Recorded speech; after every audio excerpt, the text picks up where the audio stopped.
Salam alaikum, bonsoir tout le monde. Donc, troisième vidéo inspection du COM 2000 Peugeot 206.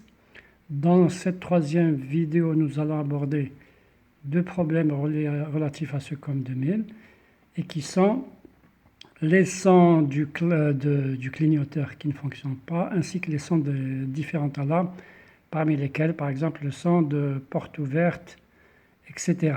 Donc, pour la partie son, elle est fournie par un haut-parleur qui se trouve dans le module qui contient la tresse. Donc, la partie COM 2000 qui contient la tresse, à l'intérieur, il y a un haut-parleur, celui-là. Donc c'est celui-là. Donc puisque le son ne parvient pas à sortir du COM 2000, il y a deux possibilités. Ce son est fourni par la carte électronique qui est là, un circuit astable ou bien un compteur programmable.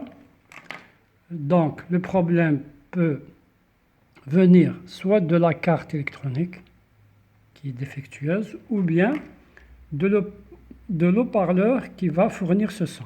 Donc première chose que l'on pourra faire, c'est de tester à l'ohmètre la résistance de cet haut-parleur. C'est ce que je vais faire. Voilà. Donc on voit qu'il y a 46 ohms. Donc le bobinage du haut-parleur n'est pas coupé. C'est un bon point. Donc en remontant le COM 2000, possible que ces deux languettes ne touchaient pas bien sur l'autre partie, parce qu'il se monte comme ça.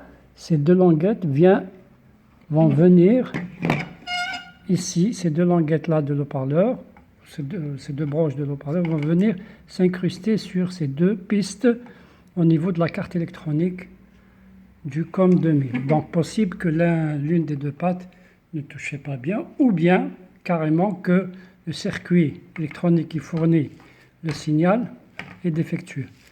Donc pour le moment, le haut-parleur fonctionne.